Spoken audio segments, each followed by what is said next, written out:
May 2019. The vast, indifferent heart of the Florida Everglades shimmered under a late spring sun, a labyrinth of sawgrass and water that stretched, seemingly without end, to the horizon.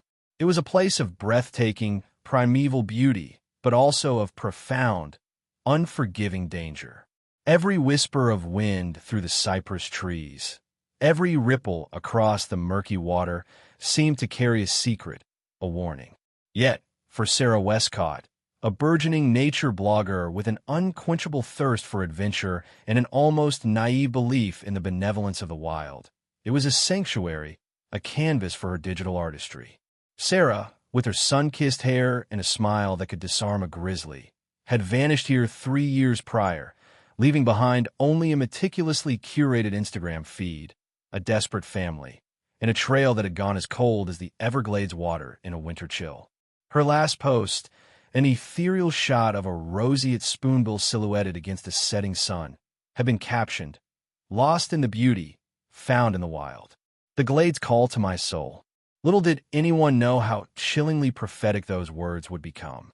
Her disappearance had ignited a firestorm of local media attention. Then, as is often the case, the flames had dwindled to embers, leaving only a lingering ache in the hearts of those who loved her. The official narrative, whispered in hushed tones by law enforcement and sorrowfully reiterated by friends, was that Sarah, an experienced outdoorswoman, had simply become disoriented, a victim of the Everglades' deceptive vastness, perhaps succumbing to exposure or a chance encounter with one of its many apex predators. The sheer scale of the search had been unprecedented for the region. Airboats had crisscrossed the shallow waters, their engines roaring like primordial beasts, while helicopters had droned overhead, their thermal cameras scanning the dense canopy, searching for any sign of life, any flicker of warmth in the cool, green expanse. Ground teams, a mix of seasoned park rangers, local volunteers, and weary deputies, had pushed through the thick sawgrass, their boots sinking into the muck with every painful step, battling against mosquitoes, heat, and the soul-crushing despair of finding nothing. They had found her abandoned kayak, half submerged in a narrow slough, its bright orange hull a stark contrast against the muted greens and browns of the swamp. Inside, her waterproof camera case, her phone, and a half-eaten granola bar.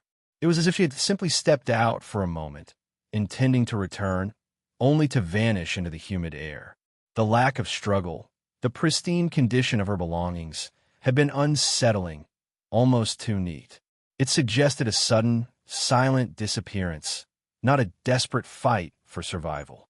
This detail, more than any other, had gnawed at the lead investigator, Detective Miller, a man whose face was etched with years of staring into the abyss of human cruelty and natural indifference.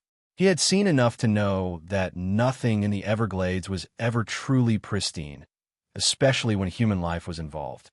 Miller, a stoic man with a gaze that missed nothing, had personally overseen every facet of the initial investigation. He had interviewed Sarah's family, her friends, her online followers, trying to piece together the mosaic of her life, searching for any hidden cracks, any overlooked detail that might explain her sudden absence. They painted a picture of a vibrant, intelligent young woman, passionate about conservation, deeply connected to nature, but perhaps, at times, a little too trusting, a little too adventurous for her own good. Her mother, a woman whose eyes held a permanent shadow of grief, had spoken of Sarah's unwavering optimism, her belief in the inherent good of the world. She saw the best in everything, she had whispered, her voice cracking, even in places others saw only danger.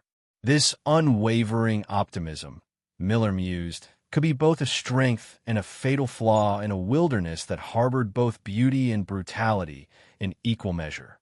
He had revisited the site where the kayak was found countless times, walking the same muddy banks, staring at the same still waters, hoping that a fresh set of eyes, or a new perspective, might unlock the secret the Everglades so stubbornly held.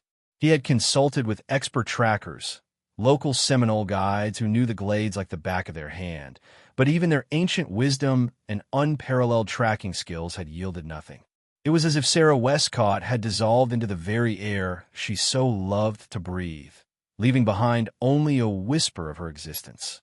The official conclusion, reluctantly reached after months of exhaustive searching and dwindling resources, was that Sarah had likely drowned, her body lost to the powerful currents and the hungry inhabitants of the swamp, perhaps dragged away by an alligator or simply swallowed by the mucky depths, never to be seen again. It was a common, if tragic, narrative in the Everglades, a place that claimed its fair share of the unwary and the unfortunate. But Miller, despite the official pronouncements and the mounting pressure to close the case, couldn't shake a persistent feeling, a dull throb of unease that lingered in the pit of his stomach. The pieces simply didn't fit neatly together. Sarah was an experienced kayaker, a strong swimmer, and meticulous about safety. The idea of her simply falling out of her kayak and drowning, leaving no trace, seemed insufficient. The lack of any personal effects beyond the camera and phone had also troubled him. Where's her backpack? Her water bottle? Her emergency beacon, which she was known to carry religiously? These questions, like unseen currents, pulled at the edges of the official narrative, threatening to unravel it entirely. The case, however, had slowly faded from the headlines, replaced by new tragedies, new mysteries. Sarah Westcott became another statistic, another name on the ever-growing list of the vanished. Her social media accounts, once vibrant with new posts and engaging comments, became digital mausoleums, silent testaments to a life cut tragically short. Her followers, initially devastated, eventually moved on, leaving only a scattering of heartfelt tributes and rest in peace messages on her last photograph.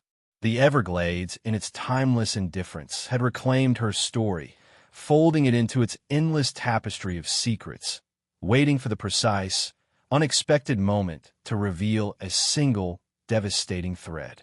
In that moment, 3 years later, would come not from the meticulous efforts of law enforcement, not from a renewed public appeal, but from the most unlikely of sources, a rusty crab trap, pulled from the murky depths by a fisherman whose only concern was the day's catch. 3 years had passed, each one punctuated by the Westcott family's quiet, persistent grief. The initial public outcry had long since subsided, replaced by a lingering, almost forgotten sorrow. The Everglades, in its cyclical rhythms, had continued to thrive, oblivious to the human drama that had unfolded within its vast embrace. The rainy seasons came and went, the sawgrass grew tall and then withered, and the alligators continued their ancient, unhurried patrols. Detective Miller, though officially retired from the active investigation, had never truly let go of Sarah's case. It was one of those cold cases that burrowed into a detective's soul, a persistent whisper of unfinished business. He occasionally reviewed the files, staring at the same photographs, rereading the same witness statements, hoping that a new perspective, a different angle of light, might reveal the crucial detail he had missed. He kept in touch with Sarah's mother, offering words of comfort that felt increasingly hollow with each passing year, knowing that true closure remained an elusive dream for her. He imagined Sarah's vibrant spirit, once so alive and connected to the natural world, now simply a memory, a ghost in the machine of his own mind. The thought was a painful one, a testament to the enduring mystery of her fate. On a sweltering July afternoon, beneath a sky heavy with the promise of a coming storm, a commercial fisherman named Roy sat hunched over the rusty railing of his flat-bottomed skiff, his weathered hands expertly hauling in a line of crab traps. Roy was a man of the glades, his skin tanned and leathery from a lifetime spent under the brutal Florida sun, his eyes narrowed against the glare, always scanning the water for movement, for signs of life, for anything out of the ordinary. He knew these waters like he knew the lines on his own calloused palms, every hidden channel, every treacherous sandbar, every deep pocket where the big blue crabs liked to hide. He had been working this particular patch for decades, a stretch of shallow, brackish water where the fresh water of the Everglades mingled with the salty currents pushing in from the Gulf. It was a productive spot, usually yielding a decent haul. But as he pulled this specific trap towards the surface, he noticed something was different. It felt heavier than usual, not with the frantic thrashing of a particularly large crab, but with a dead, inert weight. He grunted, straining against the resistance, the old ropes biting into his hands. As the wire cage broke the surface, dripping with murky water and strands of dark green algae, a gasp escaped his lips, quickly swallowed by the oppressive silence of the swamp. It wasn't a crab that had caused the unusual weight. It was a human bone, entangled in the rusty mesh, bleached white and skeletal. A single, small human bone. The air grew thick with a sudden, suffocating dread. Roy, a man accustomed to the grim realities of life and death in the wilderness, felt a chill run down his spine that had nothing to do with the cool water dripping from the trap. This was different. This was wrong. His hands, usually so steady, trembled slightly as he carefully disentangled the bone. It was clearly a phalanx, a finger bone, slender and delicate, far too small to belong to an adult male. His mind, trained by years of observation, immediately went to the missing blogger, Sarah Westcott, whose story, though faded, was still whispered occasionally around the docks. The Everglades, he knew, gave up its secret slowly, grudgingly, but sometimes a persistent current, a sudden storm, or even a humble crab trap could become the unwitting instrument of revelation. He placed the bone carefully on a clean rag in a cooler, his usual indifference to the day's catch replaced by a profound sense of gravity. He knew, with an instinct born of the wild, that he had stumbled upon something significant, something that would tear open old wounds and resurrect a long-dormant mystery. He immediately headed back to shore, the steady thrum of his outboard motor doing little to calm the frantic thumping of his heart. The journey back felt longer, the familiar landscape transformed, imbued with a new, somber significance. The Everglades, which had once felt like home, now felt like a vast, silent witness to something unspeakable. When he finally reached the ramshackle dock he called home, he immediately called the local sheriff's office. Detective Miller, despite his retirement status on the Westcott case, was still a familiar name around the station, and the dispatcher, recognizing the gravity of Roy's discovery, immediately patched him through. The old detective's voice, usually calm and measured, held a note of weary resignation when he answered. But as Roy recounted his grim find, detailing the delicate bone, the location, the 3-year gap, Miller's retirement facade crumbled. His mind, sharp as ever, instantly connected the dots. A single, small bone. The Everglades. Sarah Westcott. The very name, whispered after so long, sent a shiver down his own spine. He knew, with absolute certainty, that the Everglades was finally ready to speak, and its message, he suspected, would be a chilling one. The long, silent waiting was over. The search for Sarah Westcott, a search that had slowly died out years ago, was about to be reignited, not by a new lead, but by a ghost from the depths, a tiny, bone-white fragment of a much larger, darker truth. The discovery of the bone sent a ripple of shock through the small, tightly knit community that bordered the Everglades. For 3 long years, Sarah Westcott's disappearance had been a festering wound, a question mark hanging in the humid air, eventually fading into a kind of accepted, tragic silence. Now that silence was shattered. Detective Miller, pulled from his quiet retirement by the grim discovery, found himself once again immersed in the case that had haunted his professional life. His office, once a place of neatly filed cold cases, was quickly transformed into a war room, cluttered with maps, photographs, and the ghost of unanswered questions. The initial analysis of the bone, swiftly conducted by the regional forensics lab, confirmed Miller's grim suspicion. It was indeed human, and more significantly, preliminary DNA testing, cross-referenced with samples provided by Sarah's family years prior, yielded a match. The delicate finger bone belonged to Sarah Westcott. The confirmation, though long dreaded, hit her family like a fresh wave of grief, washing away any lingering, however faint, hope that she might one day return. For Detective Miller, it was a confirmation of his persistent unease. Sarah had not simply vanished. She had died, and the fact that only a single bone had been found 3 years later in a crab trap spoke volumes about the forces that had been at play. The location where Roy the fisherman had pulled the trap, a seemingly unremarkable patch of water, became the new focal point of the investigation. A team of divers, specially trained in underwater recovery in the challenging conditions of the Everglades, was immediately dispatched. The work was painstaking, dangerous, and emotionally draining. The water was murky, visibility often less than a foot, and the divers had to contend with submerged roots, strong currents, and the ever-present threat of alligators. They moved slowly, methodically, their gloved hands sifting through the thick sediment, feeling for anything that might offer a clue. For weeks, the search continued, a relentless battle against the oppressive heat and the frustrating conditions of the swamp. Each day, the divers returned to the surface, their faces grim, often with nothing more than debris to show for their efforts. The expectation was not to find a complete body, for the Everglades, with its natural scavengers and powerful currents, rarely relinquished its dead hole.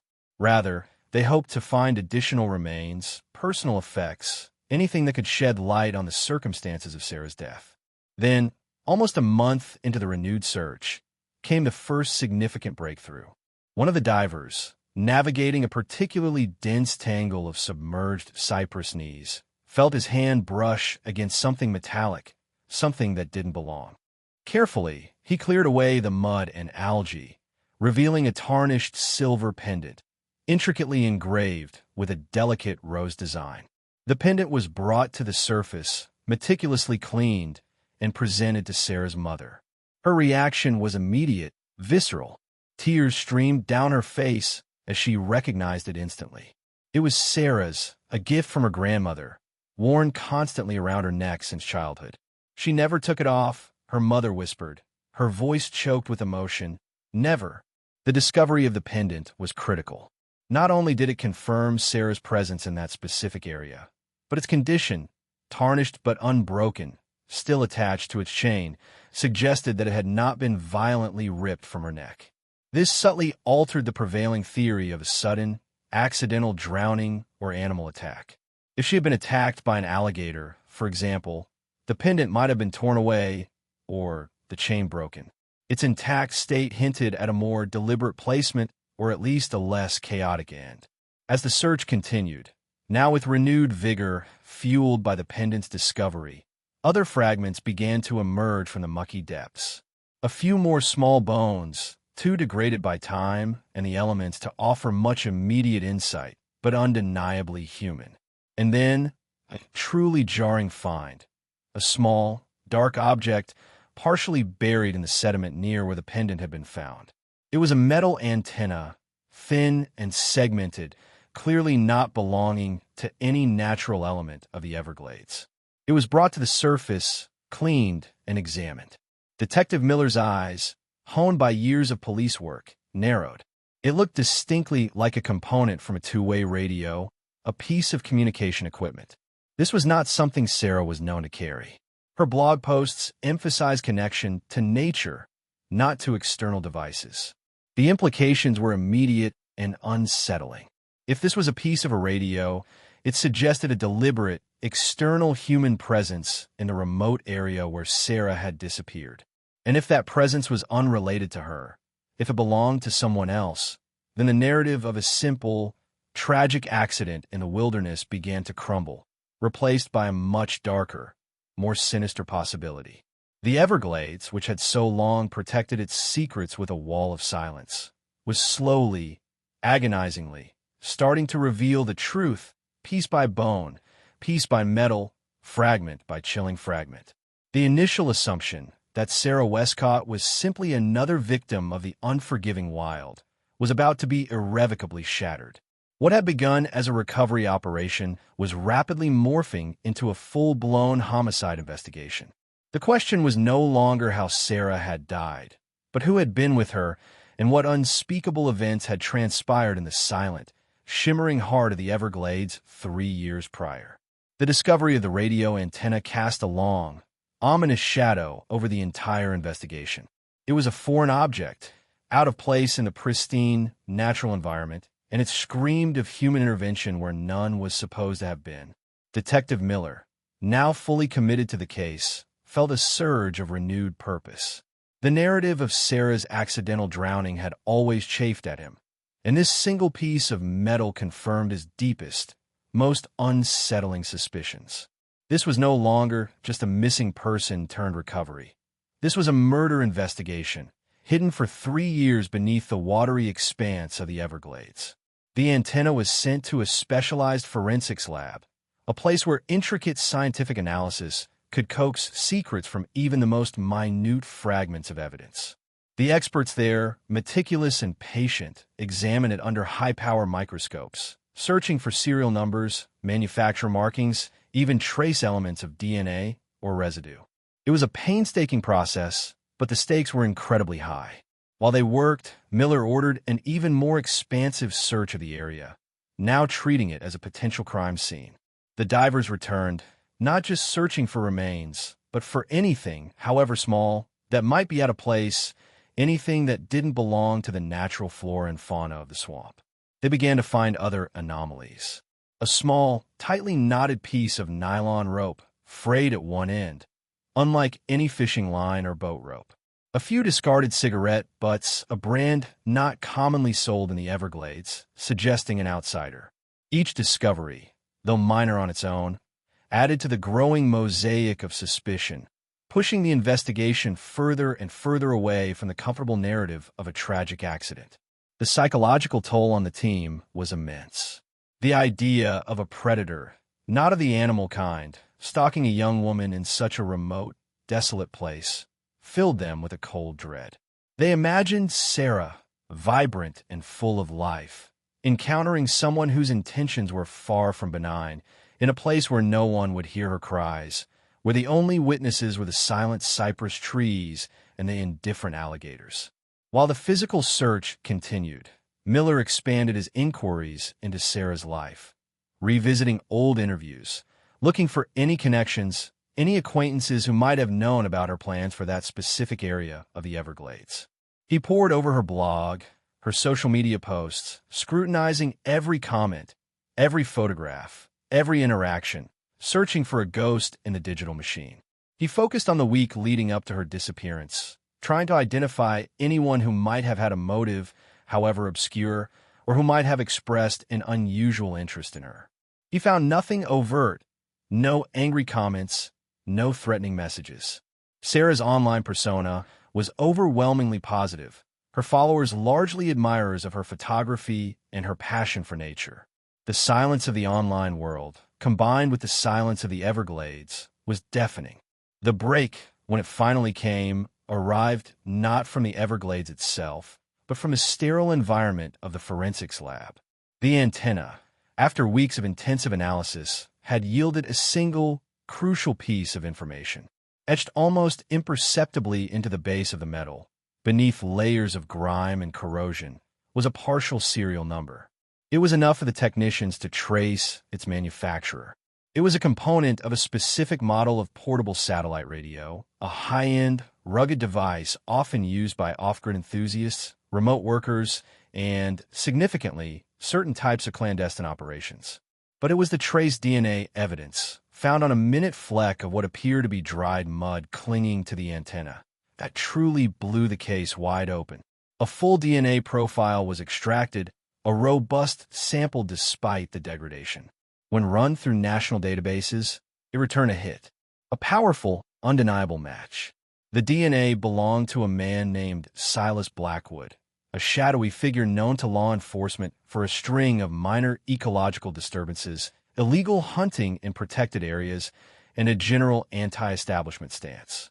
He was a loner, a survivalist who lived deep within the more remote, inaccessible parts of the Everglades, known to local rangers as the Gladesman, a man who actively avoided civilization, preferring the solitude and unforgiving nature of the swamp. He was also a registered sex offender, a detail that had been carefully sealed in his past, a dark secret buried beneath his carefully cultivated image as a self-sufficient recluse.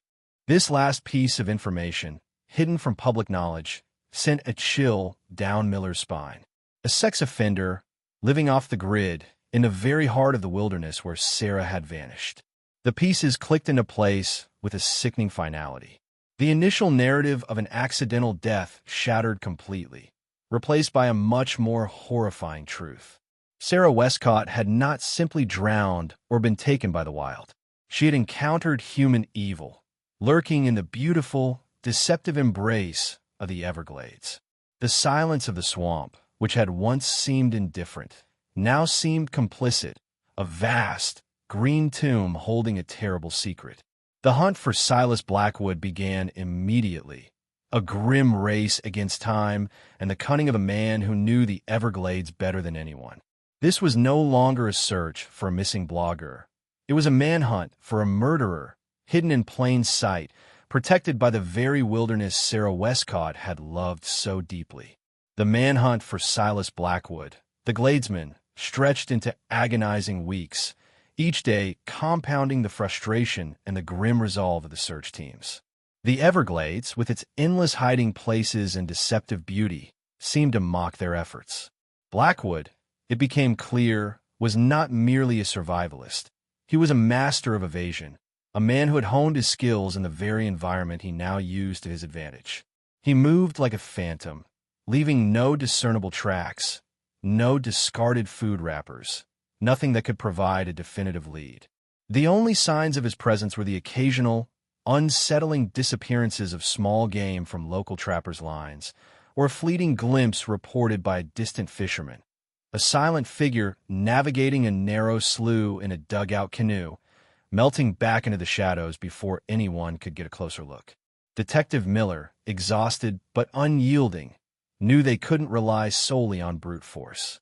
They needed to anticipate Blackwood, to understand his mindset, to predict his movements. He ordered detailed topographical maps of the entire region, poring over every contour, every island, every hidden cave and overgrown channel.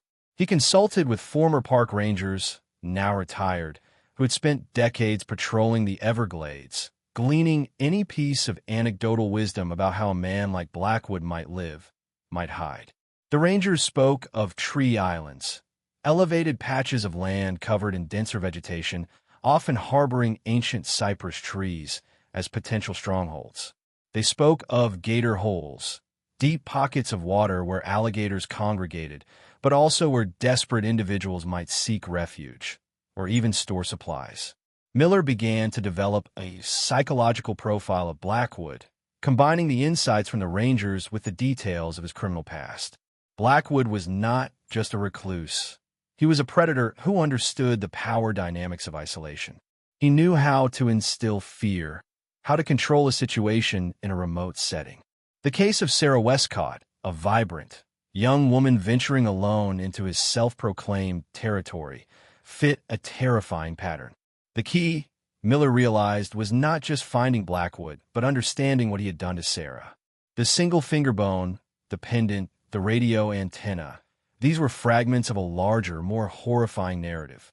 He was convinced that Blackwood had taken Sarah's life, but the exact circumstances remained agonizingly elusive.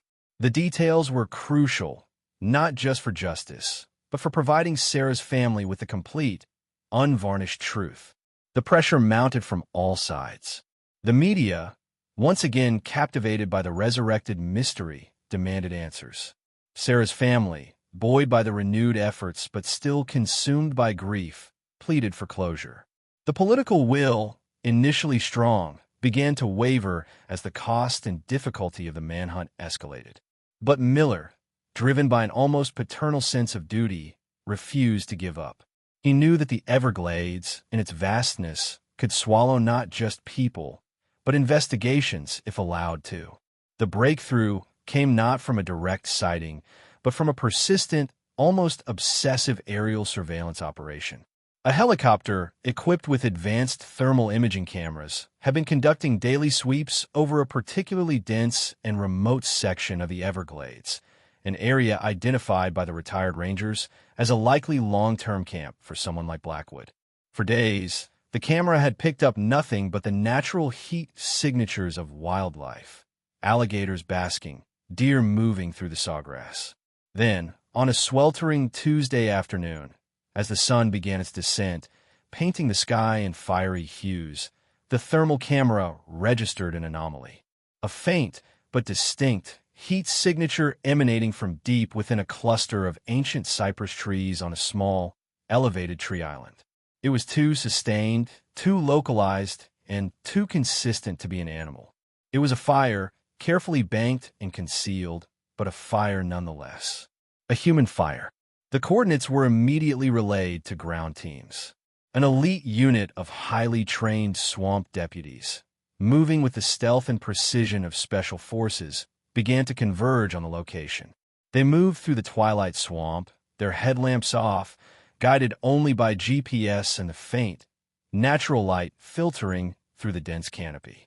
The air was thick with the scent of damp earth and decaying vegetation, the sounds of the Everglades, the chirping of crickets, the distant croak of a bullfrog, the unseen rustle of unseen creatures, amplified in the encroaching darkness.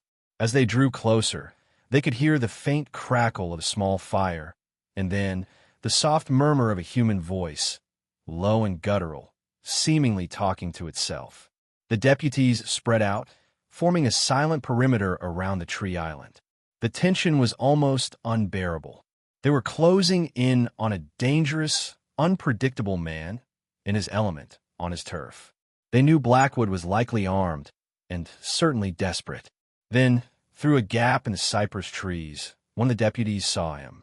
Silas Blackwood, the gladesman, hunched over a small, smoldering fire, his gaunt face illuminated by the flickering flames. He was meticulously sharpening a rusted arrowhead, his movements slow and deliberate, his eyes fixed on the task, lost in his own isolated world. As the deputies moved in, announcing their presence, Blackwood looked up, his eyes widening in a sudden, primal panic. He dropped the arrowhead, his hand instinctively reaching for something hidden in the shadows. But the deputies were too fast, too numerous. Within moments, he was subdued, handcuffed, and secured. As they led him away, his eyes darted around the encroaching darkness, a silent, defiant farewell to the wilderness that had been his refuge and his accomplice. The capture of Silas Blackwood was a significant victory, but it was only the beginning. The biggest questions remained unanswered. What had truly happened to Sarah Westcott? And would Blackwood, a man who had chosen a life of silence and solitude, ever reveal the full, horrifying truth of her final moments in the vast, indifferent heart of the Everglades? The answers, Miller knew, would be painful, but they were owed to Sarah and to the family who had waited 3 long, agonizing years for justice. The interrogation room was a stark contrast to the verdant, chaotic expanse of the Everglades. Here, beneath the harsh fluorescent lights, every shadow was magnified, every whisper amplified. Silas Blackwood, stripped of his wild trappings, looked diminished, his gaunt face and haunted eyes reflecting not regret, but a deep-seated, simmering resentment.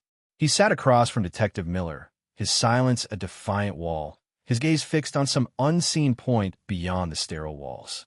Miller, however, was a master of patience, a man who understood that some truths had to be coaxed, extracted, almost surgically, from the unwilling. He began slowly, meticulously laying out the evidence: the single finger bone, the rose pendant, the radio antenna. He spoke of Sarah Westcott, not with accusation, but with a quiet, persistent insistence on her humanity, on the life that had been so abruptly and tragically extinguished. Blackwood remained impassive, his silence unbroken, his face a mask. Miller then shifted tactics, appealing not to a sense of morality, which he knew Blackwood lacked, but to a primitive need for control, for the last word, for a narrative, however twisted, that was his own. He spoke of the story the Everglades would tell without him, a story that would be incomplete, perhaps even inaccurate. He implied that only Blackwood could truly articulate the sequence of events, that only he could paint the final, chilling picture. It was a psychological gambit, a slow burn designed to erode the Gladesman's carefully constructed defenses. For hours, the dance continued, a silent battle of wills. Then, as the night deepened and the room grew colder, a flicker appeared in Blackwood's eyes. A spark of something, perhaps pride, perhaps a twisted desire for recognition, perhaps simply the unbearable weight of his own secrets. He finally spoke, his voice raspy, unaccustomed to prolonged use, a voice that seemed to carry the very rustle of the sawgrass. What followed was a chilling confession, a narrative spun with detached precision, devoid of emotion, yet horrifying in its implications. He described encountering Sarah Westcott deep within the Everglades, in a secluded area he considered his own. He had been tracking her, drawn by her solitary presence, her vibrant energy, a stark contrast to his own desolate existence. He admitted to disabling her kayak, creating a situation where she would be stranded, dependent. He had then offered his help, luring her further into his isolated domain, promising to guide her to a safer spot. Sarah, ever trusting, ever optimistic, had fallen into his trap. He spoke of her fear, her eventual realization of his true intentions, his deliberate taunts. He recounted the final, brutal confrontation, not with remorse, but with a chilling pride in his own cunning. He detailed how he had taken her life, quickly and efficiently, silencing her screams in the vast, indifferent heart of the swamp. He then meticulously dismembered her body, scattering the remains across a wide area, burying some deep within the muck, leaving others to the scavengers of the Everglades. He had deliberately tossed her pendant, along with the finger bone, into the crab trap he knew Roy would eventually pull, a twisted, macabre trophy, a final, defiant gesture against the world that had cast him out. He revealed the location of Sarah's camera and phone, hidden in a waterproof bag beneath a specific, gnarled cypress root near his former camp, still intact. He wanted them found, he said, a final, chilling piece of evidence against himself, a testament to his own perverse ingenuity. He confessed to using the satellite radio to communicate with a few, equally illicit contacts, arranging the illegal sale of game he had hunted. He had never intended to kill Sarah, he claimed, but her intrusion into his world, her naive trust, had been too much. It was a self-serving justification, a pathetic attempt to rationalize an act of pure evil. The confession, though disturbing, was a monumental breakthrough. It provided the answers Sarah's family desperately needed, however horrific. It gave Miller the closure he had long sought, and, crucially, it allowed for the recovery of more of Sarah's remains, though never all of them. The Everglades, in its relentless cycle of life and death, had held its secrets for 3 years. But even its vastness could not forever obscure the truth, especially when that truth was tethered to a human heart, however dark. Silas Blackwood was eventually convicted of Sarah Westcott's murder, his carefully constructed life of solitude shattered, replaced by the cold, unforgiving walls of a prison cell. He would spend the remainder of his days in captivity, forever separated from the wilderness he had both loved and defiled. The Everglades, in its timeless indifference, continued its ancient rhythms, its waters flowing, its sawgrass swaying, its secrets held tightly within its vast embrace. But for those who knew Sarah Westcott's story, it would forever carry a darker shadow, a haunting echo of the vibrant life it had consumed and the silent, unspeakable horror it had witnessed. The single finger bone, the pendant, the radio antenna, these were not just pieces of evidence. They were the threads that had unraveled a 3-year-old mystery, forcing the silent, shimmering heart of the Everglades to finally speak its terrible truth. The image of Sarah, radiant and full of life in her last Instagram post, would forever be juxtaposed with the grim reality of her final moments, a poignant reminder of the thin veil that separates beauty from brutality in the wild, and the enduring power of a single, forgotten clue to shatter the illusion of a world without consequence.